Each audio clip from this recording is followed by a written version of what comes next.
Okay చెప్పేనా చెప్పేద్దాం. Silence silence. Okay sir.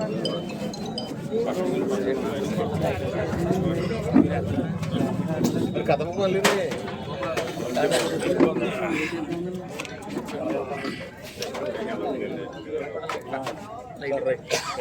అందరికీ నమస్కారం. కులం అనేది యాదృచ్ఛికంగా ఒక కులంలో పుడతాం. రాజకీయ పార్టీ అనేది ఆ కులంలో పుట్టిన తర్వాత ఒక రాజకీయ పార్టీని ఎన్నుకుంటాం. ఆ రాజకీయ పార్టీ ద్వారా ఆ కులానికి వన్నె తెచ్చేలా, ఆ పార్టీని అభివృద్ధి పరిచేలా, ఆ పార్టీని పటిష్టపరిచి ఆ కులం ముందుకు పోయేలా ప్రజాస్వామ్యంలో జరుగుతూ ఉంటుంది. మేము కూడా చెట్టిపల్లి కులంలో పుట్టాం. ఇక్కడికి వచ్చినటువంటి మేమందరము కూడా కుడిపూడి సత్యబాబు గారు కానీ, లేకపోతే దాసరి వీర వెంకట సత్యనారాయణ గారు కానీ, కేతా శ్రీని గారు కానీ అందరూ కూడా చెట్టిపల్లి కులంలో పుట్టి తెలుగుదేశం పార్టీని ఎన్నుకుని ఆ పార్టీలో చురుకైనటువంటి పాత్ర పోషిస్తూ అంచెలంచెలుగా ముందుకు పోతున్నాం. ఈనాడు మా ప్రధానమైనటువంటి డిమాండ్ ఏమిటంటే, మా మహానుభావుడు దొమ్మేటి వెంకటరెడ్డి గారు పెట్టినటువంటి చెట్టిపల్లి కులానికి రాజకీయంగా ఒక చరిత్ర ఉంది. రాజకీయ పార్టీ టిక్కెట్లు ఇవ్వలేనటువంటి సమయంలో కూడా అమలాపురంలో, రామచంద్రపురంలో ఇండిపెండెంట్లుగా గెలిచినటువంటి చరిత్ర ఉంది. అక్కడ 1978లో పిల్లి అప్పారావు గారు రామచంద్రపురంలో, ఇక్కడ కుడిపూడి సూర్యనారాయణ గారు, కుడిపూడి చిట్టబ్బాయి గారు గెలిచి చూపించాం. అటువంటి చైతన్యం కలిగినటువంటి చెట్టిపల్లి కులంలో పుట్టినటువంటి మేము తెలుగుదేశం పార్టీలో పనిచేస్తూ ఈవేళ సమావేశం పెట్టుకుని వైఎస్ఆర్సీపీలో కొంతమంది చెట్టిపల్లిలు ముందుకు పోతున్నారు. వారికి కొంత సముచితమైనటువంటి స్థానం ఇస్తున్నారు. వారు ఎన్నికల్లో దృష్టిలో పెట్టుకుని చెట్టిపల్లి కులస్తులకి కొన్ని ఎమ్మెల్యే సీట్లు, కొన్ని ఎంపీ సీట్లు, కొన్ని ఎమ్మెల్సీలు, రాజ్యసభ ఇచ్చుకుంటూ పోతున్నారు.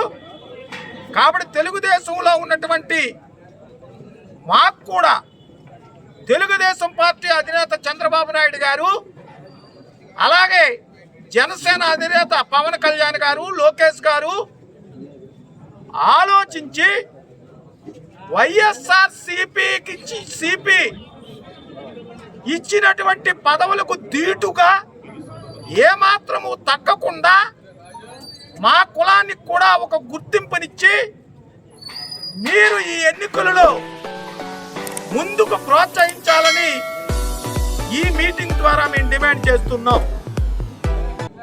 చెట్టిబలిజులు తెలుగుదేశం పార్టీ కోసం కృషి చేస్తాం, అధికారంలోకి తీసుకురావడానికి కృషి చేస్తాం.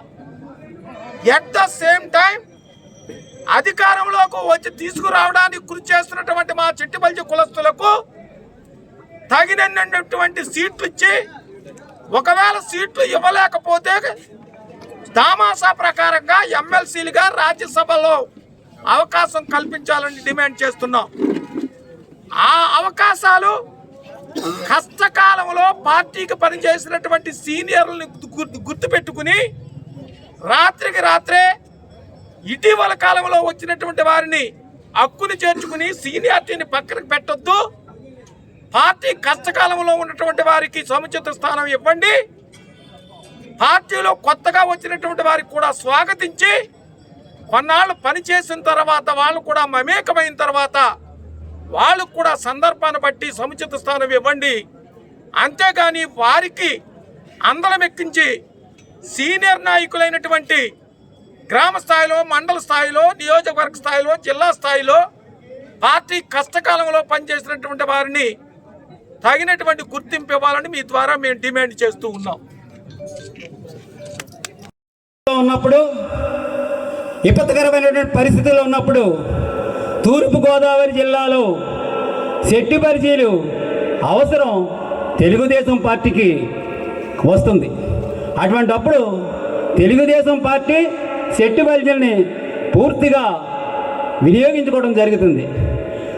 దానికి ఉదాహరణగా 2009లో మరి పిఆర్పి పార్టీ పెట్టినప్పుడు తెలుగుదేశం పార్టీ నుంచి ఒక సామాజిక వర్గం పిఆర్పి వైపు తరలి వెళ్ళిపోయినప్పుడు మరి ఈ తెలుగుదేశం పార్టీకి అండగా ఉండి జెండా మోసి గ్రామ గ్రామాన తెలుగుదేశం పార్టీని నిలబెట్టినటువంటి పరిస్థితి ప్రధానంగా తూర్పుగోదావరి జిల్లాలో శెట్టిబల్జీ సోదరులే మరి ఆనాడు బాధ్యత తీసుకున్నారు. మరి ఆనాడు తూర్పుగోదావరి జిల్లాలో కాకినాడ రూరల్ నుంచి పిల్లి సత్యబాబు గారిని, అలాగే రామచంద్రపురం నియోజకవర్గం నుంచి ఆనాడు గుత్తుల సూర్యనారాయణ బాబు గారిని, అలాగే కొత్తపేట నియోజకవర్గం నుంచి రెడ్డి సుబ్రహ్మణ్యం గారిని అభ్యర్థులుగా ఆయాల పార్టీ కష్టకాలంలో ఉన్నప్పుడు నియమించి తెలుగుదేశం పార్టీని ఉనికిని చాటుకోవడానికి అవసరమైనప్పుడు శెట్టిబల్జీ సోదరులను వినియోగించుకుని ఆనాడు 2009లో శెట్టిబల్జీలకి అవకాశాలు ఇచ్చారు. అలాగే రాజకీయ పార్టీలు ఒకప్పుడు ఒక రకమైనటువంటి గాలి వీస్తూ ఉంటుంది. మరి గాలి వీసినప్పుడు పార్టీకి వ్యతిరేక పవనాలు ఉన్నప్పుడు కూడా మరి ఎవరైతే కష్టకాలంలో తెలుగుదేశం పార్టీ జెండా మోసారో వారికి అవకాశం ఇవ్వాల్సినటువంటి బాధ్యత పార్టీ అధిష్టానం మీద ఉంది.